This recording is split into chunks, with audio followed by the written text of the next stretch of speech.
You have $50 to spend on Cameo. How are you spending it? I'm actually gonna go get 3 Five Guys burgers, and that's my whole $50. This episode of Locked On Women's Basketball will talk about some rookies from the first couple of weeks of the WNBA season.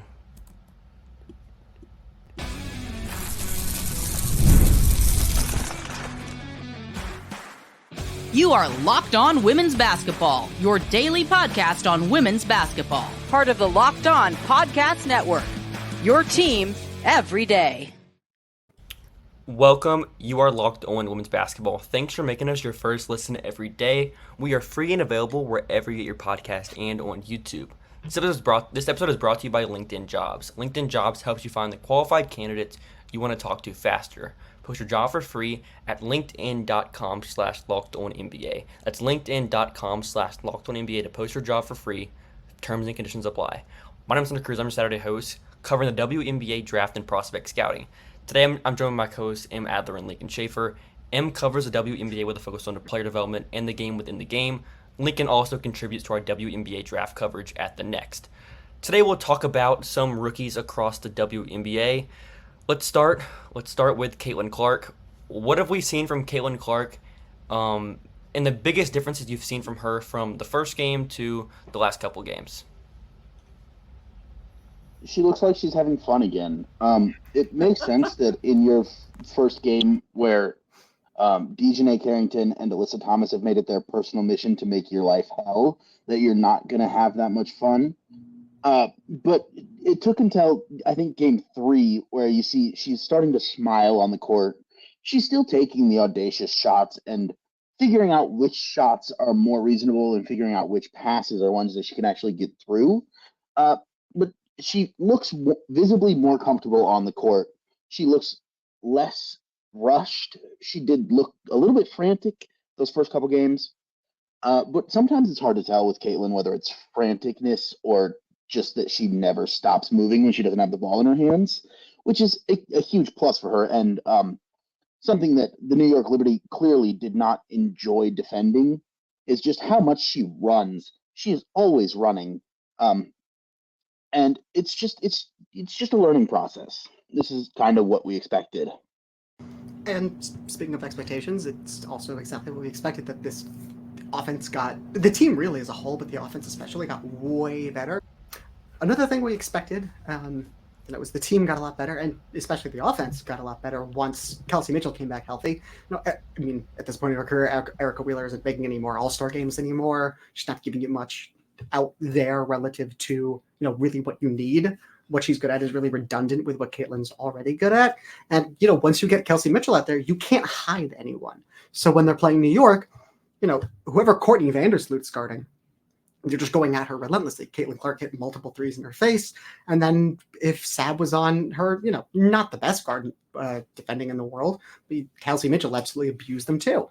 And I think you get that dynamic going with them where it's a little bit easier. It's a little bit less like it was in Caitlin's freshman year at Iowa. Yeah, that was the year where they got ousted by Kentucky. I think by Kentucky. No. They beat Kentucky and then they got their ass kicked by UConn. In the second and third round. It's less like that because you actually have help. And this offense is really, really hard to guard when things are clicking, and things keep clicking more and more. She's basically at this point providing the offensive value and gravity of a prime Jewel Lloyd season, what used to be already. Yeah, that gravity, we haven't seen Indiana use it at all. They double the ball, either ends up with a turnover, a missed layup at the end, a missed three, but at least they'll be making more pull-up mid-range jumpers, so a lot to be excited about there. Yeah, I'm looking forward to those audacious 21-foot long twos. But yeah, it is... To this point, through 5 games we're recording before they play the Sparks tonight. Last night, when you're listening to this. Last night, when you're listening to this, yes, time is a weird soup. Got to keep up the kayfabe for our listeners, our valued, humble listeners. Extremely valued. Caitlin's 5th in the WNBA in usage rate through 5 games, smushed right in between Arike Agumbawale, Nafisa Collier, Jewel Lloyd. So she's carrying a tremendous load in this offense. Yeah, she's basically like, what if Arike was like good at like and like provided like very obvious positive value at basketball? That's like what Caitlin is doing right now. And Basically, if Arike was like a passer, like she had the passing vision to actually like want to make plays. And was a consistent shooter and tried without the ball. But semantics. it's obviously going to go up from here. Maybe there's like a like a little mid-season bump where things are harder on the drive, but it's hard to see that happening because that's never happened in her entire life. So I think things are going up, honestly. And the turnovers will level out and lower at some point. It's Yeah, already gotten better. Yeah, given that usage rate, a 1-to-1 assist turnover ratio for a young point guard is actually excellent, especially in this league as a rookie. Right. It's way harder than it used to be. What rookie do we want to go to next? Julie Van Loo. I'm not the host. I want to talk about Julie Van Loo because she is awesome. She's just kind of been a steadying force for an 0-5 Mystics team that has perhaps not been trying as hard as they possibly could in the last 6 minutes of games. You're telling me playing Jade Melbourne, who was acquired 2 weeks earlier for an entire quarter, is not trying your hardest? They could have tried harder to win some games, but Van Loo has been awesome so far. She's technically a rookie. She's 31 years old. Rebecca Gardner vibes. Yeah, but with more shooting and the ability to run an offense, and not as good of defense. I just meant the age. They're entirely different. They're almost exactly inverse guard players. Yeah, I know. I'm just just clowning me on YouTube. Yeah, And your podcast app of choice.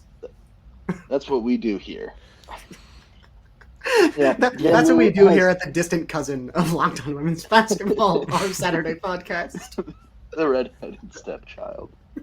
The weird uncle. We're just here hanging out. Julie Van Loo is 5th in the WNBA in assists per game so far this season, behind Jackie Young, Alyssa Thomas, Natasha Cloud, and Courtney Williams. How many minutes per all game? Players who are definitely point guards. That is among players who have played 20 minutes per game this season. Seems good. Van Loo has only played 25 minutes per game this season, Yep. which is notably less than those other 4 players. But Van Loo is hitting threes, very difficult threes off movement, off the dribble. That's some European real threes there. Some real European threes. And she's making them at a 37% clip right now. She has not had the same issues with turnovers, which is kind of predictable, but she's at a 2-to-1 assist-to-turnover ratio and has just kind of been a driving force of really fun offense when she's on the court for the Mystics. Yeah, and no offense to Jackie Young, who was an incredible basketball player, but like these aren't empty assists either. These are skip passes. These are driving kicks. These are what's the word? These are secondary reads in the pick and roll without really even giving a hard look to them. It's opening a lot of offense, not just taking advantage of openings that are already there. We thought she's going to be a fun player coming in. This really confirms that, but it is just so much fun, especially with how much sort of decent ancillary or like auxiliary talent they have. It's nice to have someone who sets you up for success while also, not really being a big enough of a game changer to accidentally win you some games that you don't want to win. Yeah, I know that you and I both screamed during the preseason game that we got to watch when she threw multiple, basically no-look, one-hand whip skip passes to the weak side corner, So right crazy. into Carly Samuelson's shooting pocket, which is it's also really good knowledge of your personnel because Carly Samuelson's shooting pocket is nowhere near anyone else in the WNBA's shooting pocket. It's so much higher. It's on her right shoulder. Yeah, with Van Loo, she's already been one of the best guards, one of the best point guards so far this year in terms of really just high-level point guard play. There's not many players. We've mentioned on our draft shows as well. There's not many players that can pass, score, and dribble at the guard position. There's just not many players like that. With Van Loo, you're not going to get many layups. You're not going to get many high free throw rate, but you're going to get the floaters. You're going to get 3-point shots. You're going to get an effective point guard play, not many turnovers. So that's valuable for a team that's not trying to win, but is also trying to set up their players. So hell, you get that would be value there. valuable. Yeah, that would be valuable for any. Like she's a player I could see start on a legitimate contender. We'll see. Oh, for we'll sure. see. Yeah, we'll see how the shots keep falling or not. But like, if it stabilizes anywhere around where it is right now, absolutely. Yeah, it's a really interesting thing because the Mystics kind of have like players 3 through 5 on a title team set up perfectly right now, but they're just missing. There's a big old Paige Becker-sized hole in their roster. A Paige Beckers and a like, can you play power forward size role in the roster? Yeah. Which to be fair, Paige can. Maisha Hines-Allen, can you return to your wobble form, please? Literally shoot like nobody's watching. Yeah, Van Loo is the type of player where if this was the NBA and there was mid-season trades, like actual mid-season trades, she's someone that gets traded for like a late first-round pick, just like based on how much. Jazz. Utah Jazz. Who was that European player they traded that everyone was like, "What the hell are you guys doing?" Simone Fontecchio, Oh. I think. Thank you. Yeah, Fontecchio. Yeah. Sorry to interrupt. That just came to mind. just So remembering some Jazz. So after the break, we'll talk about Angel Reese and we'll also talk about some other rookie performances so far this season. Jobs. LinkedIn Jobs is the tools to help you find the right professionals for your team faster and for free. LinkedIn isn't just another job board. LinkedIn has a vast network of more than 1 billion professionals, which makes it the best place to hire. It gives you access to professionals that you can't find anywhere else. LinkedIn does all of that while making the process easy and intuitive. Hiring is easy when you have that many qualified candidates. So easy, in fact, that 86% of small businesses get a qualified candidate within 24 hours. LinkedIn knows that small businesses are wearing so many hats and might not have the time or resource to hire. LinkedIn is constantly finding ways to make the process easier. They even just launched a feature that helps you write job descriptions, making the process even easier and quicker. 2.5 million small businesses use LinkedIn for hiring. Post your job for free at linkedin.com/LockedOnNBA. That's linkedin.com/LockedOnNBA to post your job for free. Terms and conditions apply. If you didn't know already, Locked On Sports Today brings you can't-miss analysis, opinions, and news streaming 24/7 on YouTube or the free Amazon Fire TV channels app. Part of the Locked On Podcast Network, your team every day. So to open up segment 2, let's talk about the bigs. Let's talk about Angel Reese and also talk about Cameron Brink. Brink has already been one of the best defensive centers in the league so far this season as a rookie. And over the last couple games, she's not fouled as much as well. So what have you seen from Brink so far this season? For my money, she has had the single most dominant defensive quarter that anyone has had this season. And Alyssa Thomas, great at what she does. Probably the best defensive player in the league this year, just given team context and whatnot. But, I mean, Cameron Brink, the game against... Who was the game against? Was it Atlanta? I think it was against Atlanta. Yeah, the that was the Atlanta game. Yep, it was the first quarter where not only did she have multiple blocks, multiple steals, but there were I think 3 different times where she was occupying the weak side block. A driver basically came empty, completely unguarded off the strong side corner, and she just rotated to them, and they got so afraid that they immediately kicked the ball out. The thing And she does, it wasn't like somebody who's bad. It was Alicia Gray. yes, thank you. Yeah, it was like Alicia Gray, Crystal Dangerfield. I don't remember who the other one was, but it is absolutely incredible what she's doing. Eventually, she'll have served in the W long enough that they'll stop calling some of these stupid fouls. Some of them are fair. She has to relearn the line between legitimate physicality and over aggressiveness. A lot of players have to adjust to that. We knew that was coming. The low level of, I think, shot attempts for me is a little concerning. I don't know if we were necessarily expecting it to be this low, but like we talked about the fact that, given what we saw at Stanford, for her, an ideal role was probably similar to like a very young NECA coming in, where it's a lot of rolling, cutting, passing, spacing, and finishing as opposed to actual creating. And I think what we're seeing so far is every bit of that and every bit of what we expected to be good that, Tara never used at Stanford is really good. And there have been flashes too. She also has a 1-to-1 assist to turnover ratio. like in that Atlanta game, there's the one that comes to mind is she has that really nice drive and a kick to the corner, and then she has the dump off of a spin move inside. There was obvious flashes of playmaking talent, and she's not a zero shooting.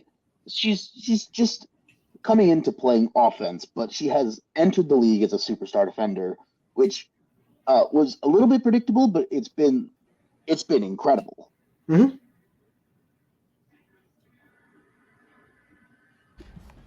Cameron Brink is 2 for 5 from 3, and 2 of her 7 field goals made this year have been from 3. 40% All I shooter. heard was 40% shooter. Yeah. Hey, get those shots up. Speaking of LA Sparks front court members who have shot some threes and made multiple. Yeah. Rickea Jackson has also been kind of what we expected her to be so far. She's been a really important bench scoring spark plug for them. Spark plug.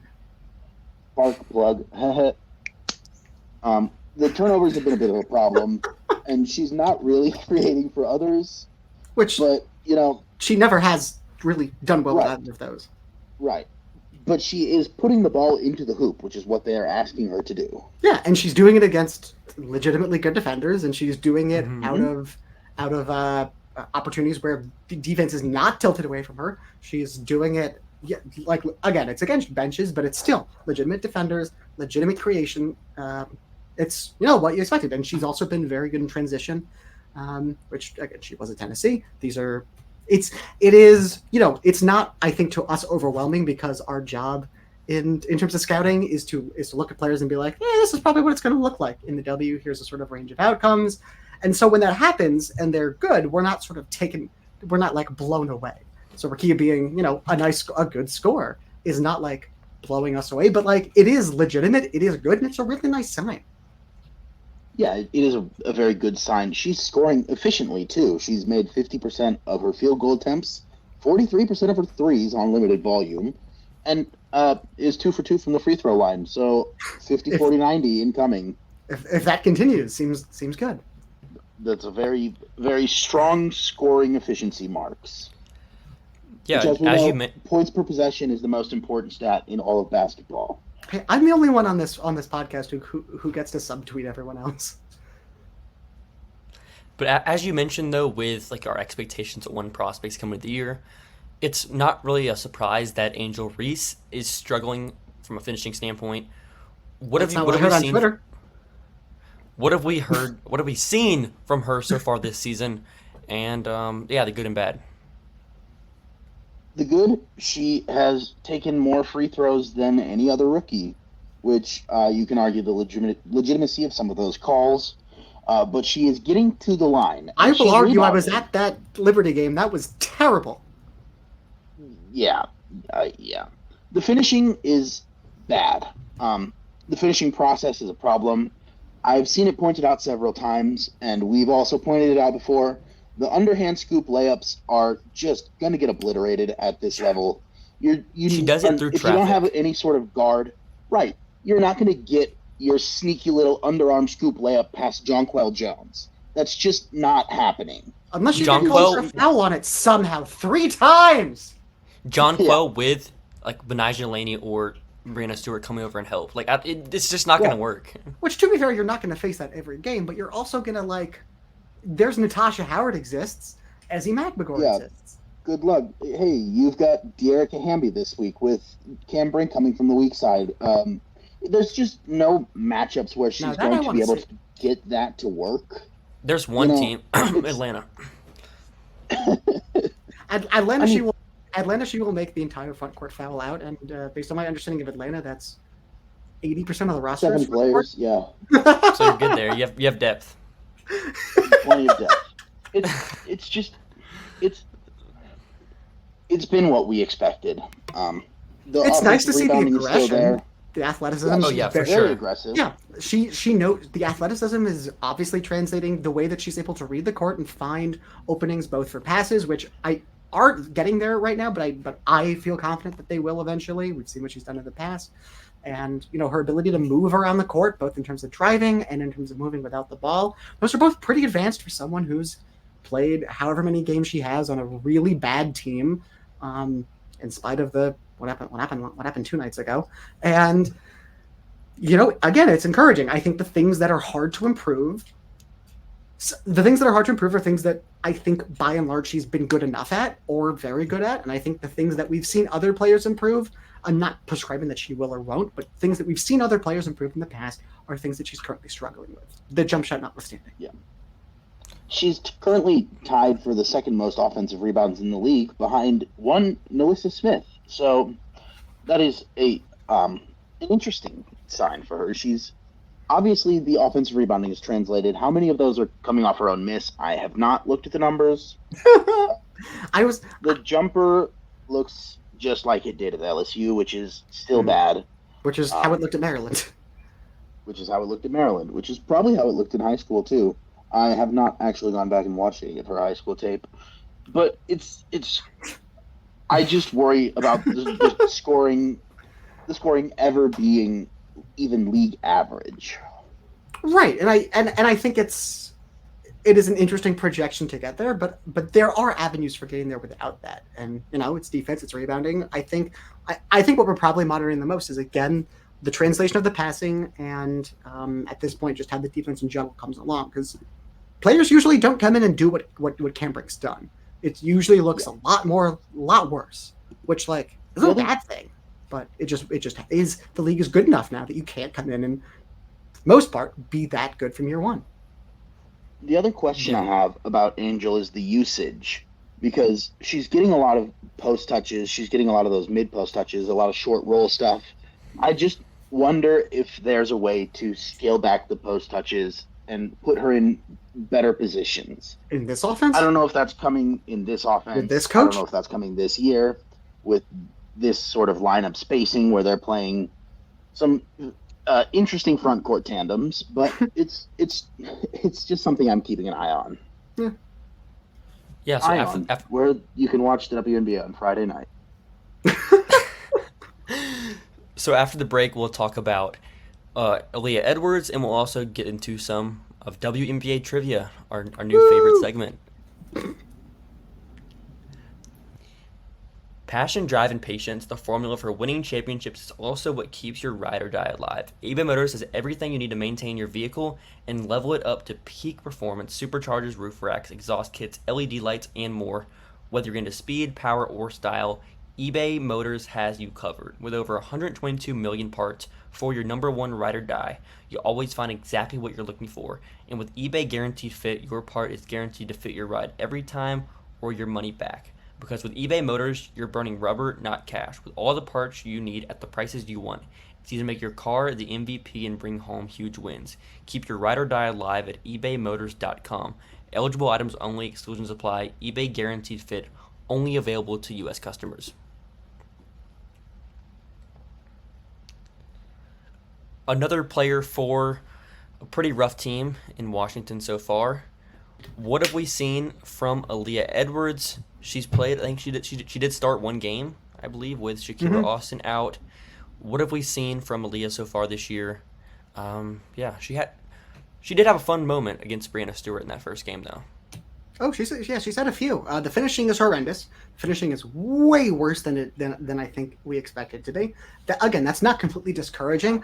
Jackie Young might be the best finisher in the league, and she was one of the best finishers in the world at Notre Dame, and she was one of the worst finishers relative to expectations in her first season and a half in the league. So again, there are things that improve. The defense has been excellent. Very fun. So good. I mean, she's hitting rotations. She's I think the defense is actually better than I expected. And I was pretty high on the defense. Yeah, I mean, Aaliyah's been very fun. I really enjoy watching the Washington Mystics despite their 0-5 record. They've only had Brittany Sykes for one game, but that has given us more Julie Van Loo. Shakira has had some injury troubles, which is worrying. But it does mean more. Well, no, it's just management from the hip injury. It's maintenance. Year. I know, but I still don't like to see players that I love to watch miss games. It's still not fun. Fair enough. But Aaliyah Edwards has been very fun. pairing her with Myisha Hines-Allen, pairing her with Stephanie Dolson, pairing her with Shakira Austin, all of those produce interesting things. And the Mystics are in kind of a discovery phase. Sometimes it's good, sometimes it's interesting. It makes for fun moments, but in spite of that, they've been pretty good at continuing to set Edwards up for success. They're not doing the things that they're not doing the things that Teaspoon kind of does, partly because she has to, given their respective levels of offensive talent. The things that Teaspoon's doing with Reese, where she sort of sticks with the album and goes, "Hey, we're gonna do some like stuff over here in the corner. Can you just do some offense?" They don't do that with Edwards. They run pick and pops and get her into space. They run pick and rolls and get her moving off the catch. And she's done really, really well, just moving her body. We knew she was excellent managing space. The way that she and Myisha Hines-Allen in that bench lineup sort of do the small ball 2 4.5s, and they each are able to move offensively, creates a lot of space and creates a lot of shots. Whether they're going in is not our concern at the moment, and I think we're rooting for them to go in even less because we want them to get page breakers. That would be fun. Yeah, and another very interesting thing is that Aaliyah has already started drawing closeouts on that 15 to 17 foot pick and pop jumper she has, which just opens up so much for her in terms of attacking those closeouts, creating space for herself and creating plays for others. And that's just a very encouraging sign for her moving forward. Mm-hmm. Aaliyah Edwards, good kick-out passer as well. Yes. So, to close out this episode, we're going to do some Guess This WNBA Player. Let's see who can get more of these right between Em and Lincoln. Feel free to play along at home. This, as we talked about today, all rookies. So we're doing rookie trivia all-time edition. So we have some active players. We also have some all-time. So first question, it's going to get harder as we go. First question, this retired player holds the record for the most steals in a season by a rookie. Bzzzt. Teresa Weatherspoon. Tweety. Nope. Both are wrong? Mm-hmm. Wow. Both are wrong. Elena Beard? Nope. Wrong. Lincoln, you got a guess, or is it hint It's time? interesting. Can I guess Candace Parker? This was the easiest one. Can you give us a hint? I never know which one's the easiest one. Can you give us a hint? Angel McCautry? It came pre-Angel McCautry. That's what my hint. Pre. So before 2009, so that's a lot of people still. And it's a true rookie and not one of those. Is it Catch? Of course. Yeah, it's Catch. Yeah. It's Catch. Yeah. Yeah. That is a ridiculous oversight. I wouldn't say it's a Correct. ridiculous oversight. I guessed the two best defensive guards of all time. I'm pretty sure. Yeah, I'm and I pretty guess sure that they were like Teresa two and 3 or something like that, and then Beard was like right. 5 or something. This active player holds the record for the highest point per game average by a rookie selected outside of the first round. So these are rookies that were not first round picks. Crystal Dangerfield. Crystal Yep. Dangerfield. Yeah. Dang it. Crystal Dangerfield. 16 points per She game as a averaged- rookie. Yeah, Yep. over 15 Yeah. points per game. She was damn good. Really, Alright. really fun Lynx team. Yeah. Fake environment. Fun team. This is my dumbest question of the 3 episodes so far. Is it who has the This highest active- PER? It's close. It's actually close to that. Oh no, not win shares. No, it's not that. It's game score. This player has Oh, baby. Brianna Stewart. this active player. It's active player has the highest Yeah, rookie. Brianna Stewart's has the ro- active. No, it's not Brianna Stewart. Oh, damn it. Wow. For the highest game score in a season. Wait, average game score in a season or single game score? It's an average game score PER. No, it's Pretty total. much. It's total game score. Oh, Like, I guess from Total every game. game score? Like you summed it all up? It's on. Oh my- No, it's. I didn't sum it up. It's on across the timeline. That's a fake PER stat. times minutes played? Curtis, what is this? I told you it was dumb. Curtis, Um, why? Rookies. KP? Rookies. Nope. All right, I'm out. Asia Wilson. No. That was my next guess. What is... What? I can't even... Is it Nafisa Collier? Wait, no, it's going to be a 40-game season No, because it's that total... wouldn't make any Is sense. it Aaliyah Boston? It's Aaliyah Boston. Oh, Em is that's getting 40 40 cooked. 40-game Oh. season. Let's go. All right, question 4. This retired player holds the record for the highest usage rate by a rookie. Angel. Retired. Is it not Angel McCautry? It's not. Is Angel McCautry technically retired yet? Yes, she formally retired this season, I believe. Okay, officially. Candace Parker. Nope. Hint? This player was never like a high level like superstar. Not a superstar. Oh, Shanika Holtzclaw. No. Ow. That is Shamika Holtzclaw slander. Yes, it is. I know. As soon as I said that, I was Wow. like, we're going to get angry comments about this. Yeah, how dare you say something like that? Is this going to be something... Oh, man. So, highest usage rate among a retired player rookie. and like, wasn't a Never superstar. good. 2000 That's draft. weird.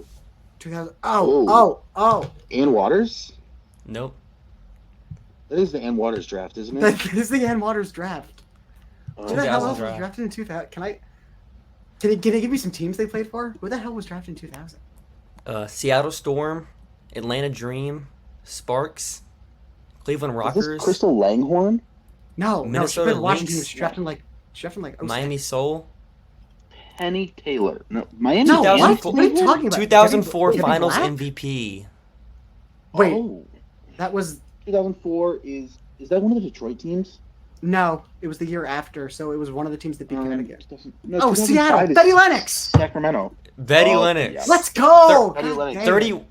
It's tied. It's coming down to I this. can't- This is I can't Core- believe I didn't get that from Lynx, Storm, and Dream. I knew that. Core extension given by the Atlanta Dream in the 2008 expansion draft to Betty Lennox. She was like 38 or something at that point. and also hadn't been very good. She is legitimately the least efficient significant attempt shooter in league history. Narrowly followed by Tina Incredible Charles. honor. Okay, what's the Right. last one? So sorry. all right. This player, I don't active, retired. It's another one that's up in the air. Ish. Holds the record for the worst single season plus minus by a rookie drafted since 2010. I'm pretty sure this is like average of like per game. They game. might it's be not retired. Total. Okay, so They might this be is- retired. oh, I don't. bzz, AD Der. Close. It was not AD. I had a similar thought. It's Megan Walker. No. No, was I close? It's pre Megan Walker, pre AD Dur. Oh, Ooh. So it's but not. Durr was the- close. I was really Durr was up leaning there, on yeah. this being. I was really leaning on this being the 2020 Liberty. Yeah, same. AD was a rookie in 2019. You doofus. Yeah, I know. They didn't But play that in the team Wubble. was still terrible. They quite notably had COVID and did not play in the Wubble. I'm aware, but it's that era of Liberty teams that Yeah. was just absolute drudgery. Worst plus minus as a rookie Mm-hmm. since Total plus 2010. minus. You didn't take the hint. It So- could be retired. They might not be retired. I don't know. No, Angel again? It No, just he was means they're 09. not in the league. Yeah. They're not in the league. Taj but Cole. they're still playing professionally. Wait. Liz Cambage. Oh, boy. Liz Cambage. That's it. Oh! Oh, because it's those early 2010s. Those Worst it was on teams the of all Tulsa team. time. The Tulsa teams were terrible. And Liz was not a 3 team and player. 31. In many ways. In 3 many and ways, not a 31. team player. All right. 3 and 31 is Megan. notably worse than 2 and 21. Incredibly fun. Another great episode of trivia. First two segments weren't as good as trivia, but what you know. Thanks for making Locked On Basketball your first listen every day. Thanks for We're making gonna us your judge first me. listen every day. Join the team at the next week for continued coverage of the WNBA and women's college basketball. Have a great rest of your weekend, everyone.